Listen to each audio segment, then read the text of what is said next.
Salut, dans cette vidéo je te partage comment faire un fromage qui ressemble à un gruyère à la maison. Allez, c'est parti, je te mets la liste des ingrédients et on commence. Je fais cette recette à partir de 8 litres de lait cru. La première étape de cette recette, ça va être de faire chauffer mon lait à 32 degrés. Je vais venir y ajouter un yaourt nature, ça va me servir de ferment. Pour cette recette, on a besoin d'un ferment thermophile, c'est-à-dire qu'il va être efficace à partir d'une température de 45 degrés. Et je brasse pendant 1 minute. Je vais laisser le ferment agir pendant 30 minutes.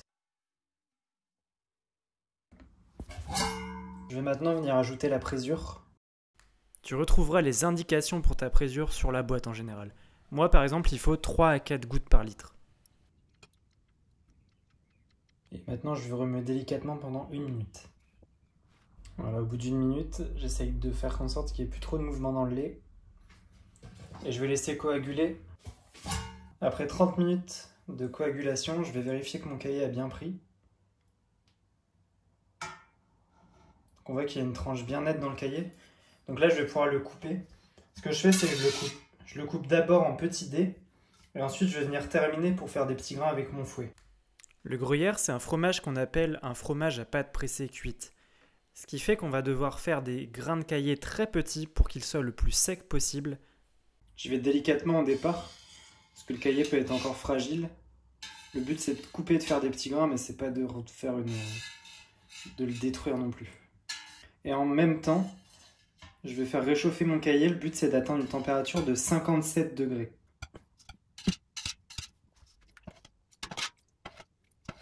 Donc j'atteins la température de 57 degrés.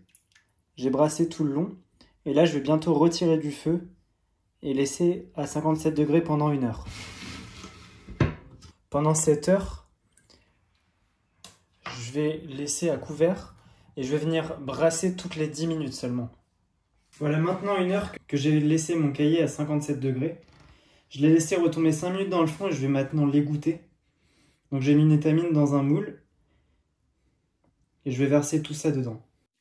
Finalement, plus tard dans la recette, je me rendrai compte que j'ai pris un moule trop grand, puisque comme on va beaucoup assécher le cahier, ça va faire moins de matière. Et je vais le mettre dans un plus petit moule. Pour ce fromage, il va falloir suivre un plan de pressage assez simple. Je commence par le presser à 2 kg pendant 15 minutes, puis je le retourne et je refais 15 minutes à 2 kg. Ensuite, j'augmente le poids à 5 kg pendant 1 heure. Je retourne et là, je monte à 10 kg pendant 1 heure. Et ensuite, je vais varier. Ça va être à toi de voir. Je vais laisser en fait à 10 kg, mais je peux laisser pendant 6 heures, voire plus. Si jamais tu cherches le matériel pour faire ton fromage à la maison, je te laisse aller faire un tour sur mon site. Je vends tout ce qu'il faut pour les réaliser. À partir du kit pour les tomes, tu pourras réaliser facilement cette recette de gruyère, par exemple. Ensuite, il va être temps de saler mon fromage. Pour ça, je le plonge dans une saumure. C'est 1 litre d'eau avec 200 g de sel et je le plonge pendant 8 heures. Je le retourne à la moitié du temps. Et maintenant, ça va être direction l'affinage. Ce fromage nécessite au moins 6 mois d'affinage à 12 degrés avec des retournements réguliers. Je le place maintenant en affinage. Tu verras le résultat d'ici quelques mois.